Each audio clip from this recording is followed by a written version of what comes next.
And famously in 1949, Ghana's Kwame Nkrumah is saying, "Seek ye first the political kingdom, and the rest will be given unto you." And I dare say that the rest has never been given to us. And even if it is coming too slowly. But it is instructive that at that time, the spirit was about the continent of Africa. We were conscious, the leaders were conscious that Africa decolonized without unity would remain weak. And of course, Africa is weak. The weakest continent on earth is this continent in which we are, our continent. I think the most eloquent and the most passionate warrior for Pan-Africanism was Nkrumah. He said on that day, and again later, that the independence of Ghana means nothing if the rest of Africa is not free. And he warned. This is one of the things that always stands out in my mind.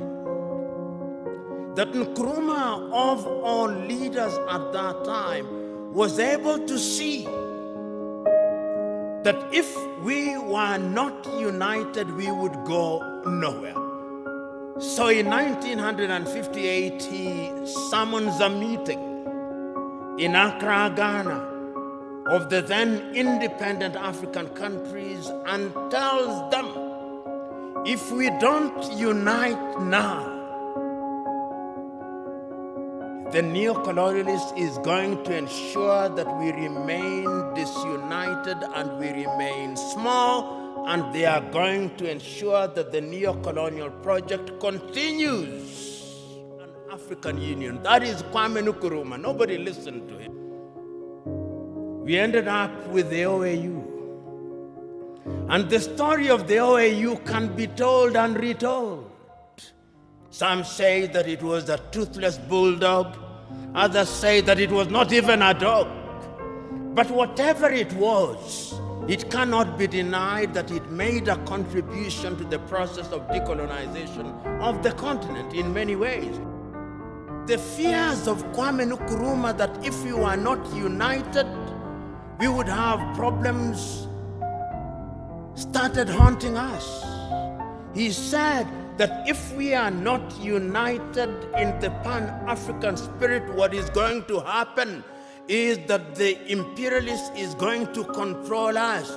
They are going to emphasize our ethnic differences. And they are going to ensure that we begin fighting amongst one another. And as we do so, they are going to exploit us. And they started. In January 1961, they assassinated Patrice Emery Lumumba, and Congo has never been the same again. In 1963, they assassinated Sylvanus Olympio in Togo, and Togo has never been the same again. Then there were coup d'etats. Kwame Nkrumah himself, in 1966, eliminated via coup d'etat, all his writings, all his speeches banned, never to be read, never to be listened to until 1972, when Ignatius Kutu Acheampong rehabilitated him. Ahmed Ben Bella in Algeria, gone. In Nigeria, Nnamdi Azikiwe and Abubakar Tafawa Balewa, gone. In Mali, Modibo Keita, gone. In Chad, everywhere, coup d'etats. Here in Ethiopia, 1974, if I'm not wrong, coup d'etat and the emergence of the Deg regime. In East Africa, Uganda, coup d'etat, mutinies in Kenya, Uganda, Tanzania in 1971.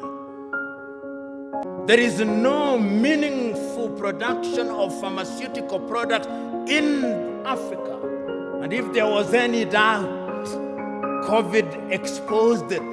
All African countries, the 55 of them, are waiting to either receive Sinovac from China, Sputnik from Russia, AstraZeneca, Johnson or Moderna. And we don't even know what they are because our bureaus of standardization don't know. If you ask the Ethiopian Bureau of Standards what they are asking us to be injected with, they do not know. They just believe it is a vaccine because the Americans have said so or because the Chinese have said so. Africa is weak, so that even this magnificent edifice, I suspect, has not been erected by Ethiopian engineers. When I see the signage in Chinese, I suspect it is the Chinese. That is how weak we are. That is the reality of our mother continent.